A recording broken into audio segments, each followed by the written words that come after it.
T'as ouvert un PEA, t'as mis 100 euros dessus, peut-être 200. 6 mois plus tard, t'as gagné quoi? 11 euros. Bravo. T'as l'impression d'avoir fait tout ça pour rien.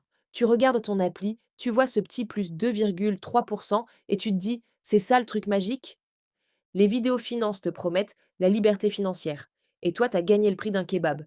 Normal que tu doutes. Normal que t'aies envie de tout retirer pour t'acheter un truc concret. Mais si tu fais ça, tu vas rater quelque chose d'énorme.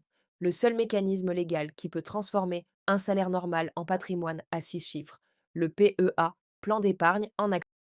Aujourd'hui, je vais t'expliquer pourquoi les premières années sont frustrantes, à quel moment précis ça accélère et comment certains Français construisent leur fortune en silence, pendant que les autres attendent le bon moment. Parce que le bon moment, c'est pas un jour sur le calendrier, c'est un système. En France, 7,2 millions de personnes ont un PEA. Ça paraît beaucoup, mais sur 68 millions d'habitants, c'est à peine 10%. Et le plus fou, 8 PEA sur 10 contiennent moins de 15 000 euros de versement. L'encours moyen, 15 660 euros, sur un plafond de 150 000. La grande majorité des Français qui ont un PEA ne l'utilisent quand même pas vraiment. Ils l'ont ouvert, mis un peu d'argent, et ils attendent. Ils attendent quoi exactement? Personne ne sait. Si ce genre de contenu te parle, abonne-toi. Cette vidéo va changer ta façon de voir ton PEA. Avant de parler stratégie, faut comprendre ce qu'est un PEA concrètement. C'est une enveloppe fiscale, un cadre, comme une boîte dans laquelle tu ranges tes investissements.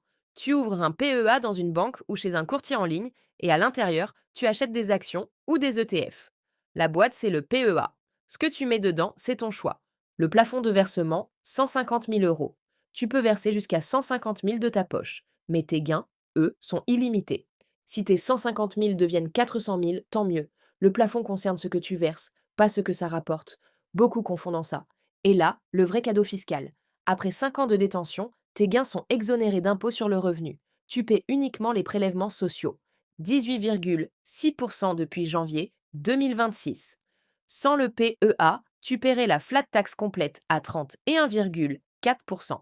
La différence, presque 13 points d'impôt en moins sur chaque euro de gain. Concrètement, sur 100 000 euros de plus-value, la flat tax te prend 30 et 1 400. Le PEA, après 5 ans, 18 600. Tu gardes 12 800 euros de plus. Même argent, même ETF, même rendement. La seule différence, c'est l'enveloppe. Et cette différence, elle compose aussi avec le temps. Mais il y a un piège que personne te dit clairement. Les 5 ans comptent à partir de l'ouverture du PEA. Pas à partir du moment où tu commences à investir sérieusement. Si tu ouvres ton PEA aujourd'hui et que tu mets 10 euros dessus, le compteur fiscal tourne. Si tu attends 3 ans avant d'ouvrir, t'as perdu 3 ans pour rien. C'est pour ça que le meilleur moment pour ouvrir un PEA, c'était il y a 5 ans. Le deuxième meilleur moment, c'est ce soir. Mais 10 euros, le compteur démarre. Maintenant parlons du truc qui décourage tout le monde. Les intérêts composés. Tout le monde en parle comme si c'était de la magie pure. Einstein l'aurait appelé la huitième merveille du monde. Ton banquier t'en a peut-être parlé avec un sourire mystérieux quand t'as ouvert ton premier livret. Mais voilà ce que personne te dit. Les intérêts composés, c'est une arnaque émotionnelle pendant les premières années. Tu investis sérieusement, tu vérifies ton appli. La croissance est pathétique. T'as mis 200 euros par mois pendant 1 an. Ton portefeuille a gagné combien en rendement pur? Peut-être 150 euros. Moins que ta contribution mensuelle. Le calcul semble pas coller avec le discours. La magie ressemble plus à une goutte d'eau qui tombe au ralenti. Tu commences à te demander si tout le monde exagère. Peut-être que ça marche pour ceux qui commencent avec 100 000 d'héritage. Pour nous qui partons de zéro, ça semble être une blague cruelle. J'ai ressenti exactement ça. Puis j'ai découvert un truc qui s'appelle la règle du 8, 4, 3. Un schéma mathématique simple qui a tout changé. Voilà comment ça marche. Quand tu investis régulièrement le même montant, atteindre ton premier palier important prend environ 8 ans. Doubler ce montant prend environ 4 ans de plus. Et ajouter encore autant, à peine 3 ans supplémentaires. 8, 4, 3. Ta contribution reste identique, le rendement reste identique. Mais le temps se comprime. Ça accélère parce que la base qui compose grossit. Chiffre concret. 300 euros par mois dans un ETF Monde via ton PEA. Rendement moyen 8% par an. Tu pars de zéro. Juste un virement automatique. Après 8 ans, tu as versé 28 800 de ta poche. Ton portefeuille vaut environ 40 000 euros. Gain composé 11 200. Pas extraordinaire. Ton argent a rapporté 39% de plus que tes versements en 8 ans. T'es content mais pas impressionné. C'est normal. Phase ingrate. Regarde la suite. 4 ans de plus, 12e année, t'as versé 43 200. Portefeuille, environ 72 000 euros. En 4 ans, 32 000 euros de valeur ajoutée. Presque autant que les 8 premières années combinées. La boule de neige accélère. Phase finale. 3 ans de plus, 15e année, t'as versé 54 000. Portefeuille, environ 104 000 euros. En 3 ans, encore 32 000 de plus. Et là, tes gains totaux de 50 000 euros dépassent tes versements pour la première fois. C'est le moment de croisement. Ton argent travaille plus dur que toi. 40 000 en 8 ans, 72 000 en 12, 104 000 en 15. Ta contribution n'a pas bougé. La seule chose qui a changé, c'est la taille de la boule de neige. Et si tu continues, 20 ans, 72 000 versés, portefeuille, 177 000, plus de 105 000 euros de gains purs, sans jamais avoir changé ton virement. D'ailleurs, dis-moi en commentaire, t'en es où? Phase 1, la patience. Phase 2, l'accélération, où t'as même pas encore ouvert ton PEA. La raison pour laquelle la plupart abandonnent, c'est un problème de perception, pas de performance. Les courbes exponentielles commencent presque à plat. Ton cerveau regarde la pente et extrapole. Il conclut que ça va rester comme ça. Mais c'est faux. Les courbes exponentielles explosent. T'es juste au pire endroit pour le voir. Premières années, tes versements dominent. Tu mets 3 600 par an, portefeuille de 10 000, rendement de 800. Ta contribution fait 4 fois le travail de ton argent. Année du milieu, ça s'équilibre.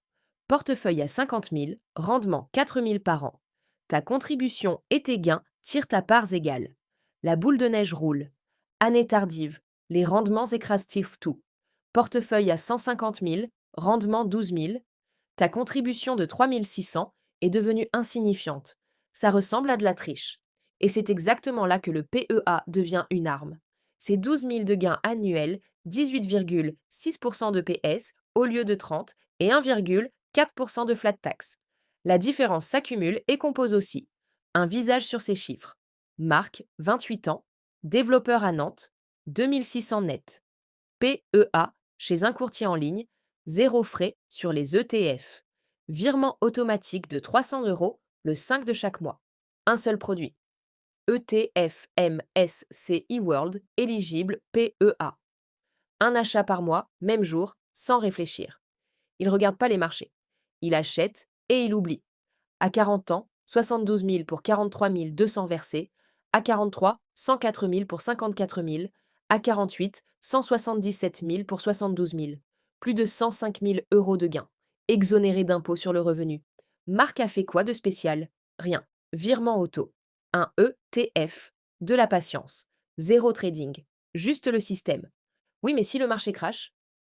Depuis 1970, le MSCI World a perdu 30, 40, même 50%. Covid, 2008, bulle Internet. À chaque fois, c'est remonté plus haut. Le problème, c'est jamais le crash. C'est ce que tu fais pendant. Tu vends en panique, perte définitive. Tu continues d'acheter, tu achètes en solde. Ceux qui ont continué pendant 2008 ont doublé en 5 ans. Le virement automatique, c'est pas juste pratique, c'est vital. Zéro décision émotionnelle. Le choix de l'ETF. Dans un PEA, tu as accès aux ETF éligibles. Grâce à la réplication synthétique, certains suivent le MSCI World tout en restant éligibles PEA. Légal, encadré par l'AMF. Deux options populaires. Le CW8 d'Amundi pour le MSCI World, 1500 entreprises, 23 pays. Le PE, 500 pour le S et P500, 500 boîtes américaines. Plus concentré, historiquement plus performant. Mon conseil si tu débutes, le MSCI World. Un produit, le monde entier. Quand tu auras 50 000 dans ton PEA, on affinera. Au début, la simplicité gagne toujours. Erreur numéro 1, attendre le bon moment. Le marché est trop haut. J'attends que ça baisse. Pendant que tu attends, le temps passe. Le seul ingrédient irremplaçable. Même en investissant au pire jour de chaque année pendant 20 ans, le rendement restait positif. Le temps dans le marché bat le timing du marché. Toujours. Erreur 2. Regarder son portefeuille tous les jours. Chaque ouverture, une occasion de paniquer. Les investisseurs qui vérifient dans le moins ont les meilleurs rendements. Une fois par trimestre, maximum. Erreur 3. Arrêter quand ça baisse. Le contraire est vrai. Marché en baisse de 20%, tes 300 euros achètent encore plus de parts, tu accumules en solde. Quand ça remonte, ces parts explosent. C'est comme ça que se construisent les vrais patrimoines. Pas en chronométrant le marché, en restant dedans. PEA ou assurance vie. Pour les ETF et la bourse, PEA d'abord. Fiscalité imbattable. Pour les fonds euros et la transmission, assurance vie. Les deux se complètent. Si tu veux une vidéo complète assurance vie contre PEA avec des simulations chiffrées, lâche un pouce bleu. Récapitulatif. Le PEA, c'est une enveloppe fiscale. Plafond 150 000 de versement, gains illimités. Après 5 ans, 18,6% au lieu de 30 et 1,4%. 300 euros par mois à 8%, 40 000 en 8 ans, 72 000 en 12, 104 000 en 15, 177 000 en 20. Règle du 8, 4, 3. Un ETF, un virement, de la patience. 7,2 millions de Français ont un PEA. 90% n'en ont pas. Et ceux qui en ont un, l'encours moyen, c'est 15 660 euros sur 150 000 de plafond. C'est comme avoir une autoroute devant toi et rouler sur la bande d'arrêt d'urgence. Ton prochain geste, ouvre un PEA ce soir. Virement automatique, même 50 euros. ETF World. Et oublie, reviens dans 8 ans. Ton futur toi ne compte pas sur la chance. Il compte sur le système que tu mets en place aujourd'hui. Abonne-toi et active la cloche. Prochaine vidéo, les erreurs invisibles qui détruisent ton épargne chaque mois sans que tu t'en rendes compte.